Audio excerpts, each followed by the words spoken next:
Hey, what's up guys? Chris here, doing the Road to N5 Japanese study update. And I am wearing a neon blue band-aid, by the way. So I just want to do a quick update, brief update. I guess quick and brief kind of mean the same thing, don't they? So that was a little redundant. So I just want to give you an idea of where I'm at currently. I mentioned last time that I'm using a book called Genki, and I did finish chapter 1. So that's the progress I've made so far. I learned all the vocabulary in chapter 1, so I'm ready to go to chapter 2. I'm not really focusing too much on kanji right now. I'm just trying to build my vocabulary. I think once I know the vocabulary words, learning the Genki, or learning the kanji for them won't be as difficult because I'll have some association there in my brain with what that means, what that word means. So that's my plan at this point. Although I did learn a couple of more kanji in the last week. I learned how to write Genki, as in Genki desu. I'm well, I'm doing fine. So those are the two kanji I've learned this week.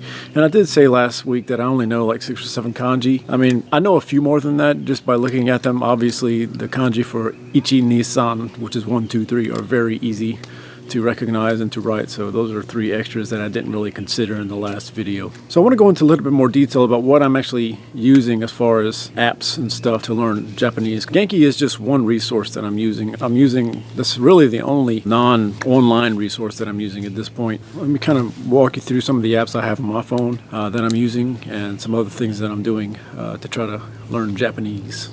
One of the main apps I'm using to learn vocabulary is Memrise. You may have already heard of this app, especially if you've watched any of my other videos. I talk about it a lot in Esperanto, but it's basically a flashcards app. And if you go to Find and you can look at Japanese, they have Japanese courses. That's the one that Memrise offers right there.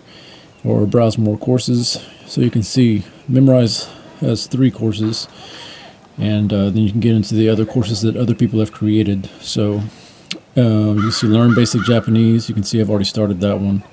There's one actually for the N5, JLPT N5 vocab. So there's about 1,229 items there to learn. Now, what I like about that one is that it teaches you 25 words using hiragana, and then it teaches you the kanji for those words that you just learned. So what I really like is there's one for the book Genki. So I'm actually studying it as well. You can see I've made it through the first 3, which covers all of chapter 1. And there's about 58 words there in chapter 1. Now, you'll see there's 661 words altogether. I've learned 58. 661 words is not really a whole lot.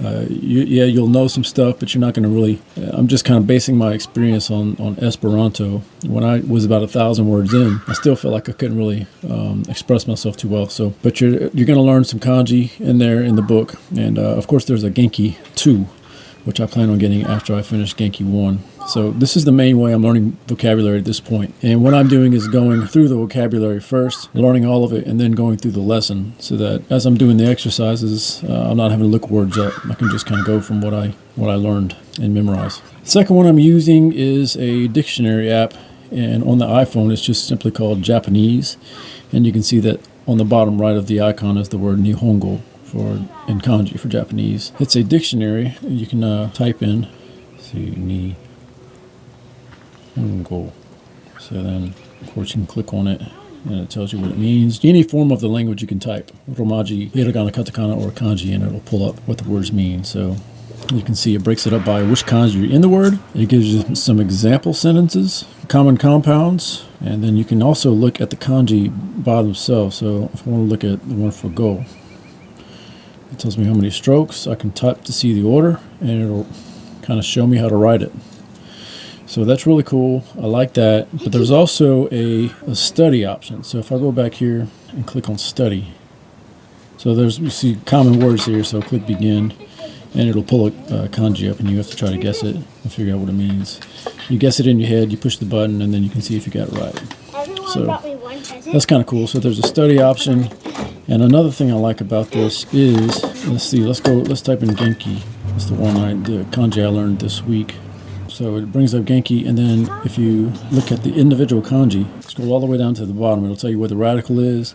It'll tell you which test it ends up in, the N3. And I think the word Genki as a vocabulary word is N5. But then it tells you just all this different information about the kanji character there. So that's kind of neat to look at. And that's basically it on my phone. So I'm using the Japanese dictionary app, and I'm using Memrise. And then I'm using Genki, the book. And something else I'm really excited about is the course coming out on Duolingo.com. They're coming out with a free Japanese course. And if you look where the course is being developed or being updated, you can see, let's scroll down to, these are all the languages that are taught to English-speaking people. So I can click on Japanese. And it says expected completion date May 15th, 2007. So I'm really looking forward to that one. So that's going to be something that I'm definitely going to go through. And then I'm also using link.com, LINGQ.com. So I can click on Japanese, and I've got, 56 words here that I've learned so far. And those are some of those words are the same words as I memorized, some are new ones, but I can go to a lesson. Let's click on one here.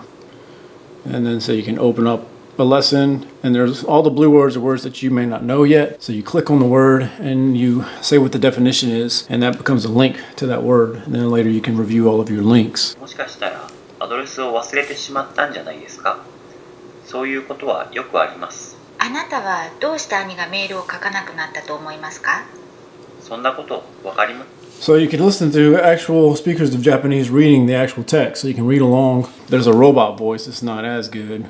もしかしたら So you can hear that. もしかしたら It's not as good of a voice, but this is another resource I'm using to help learn Japanese.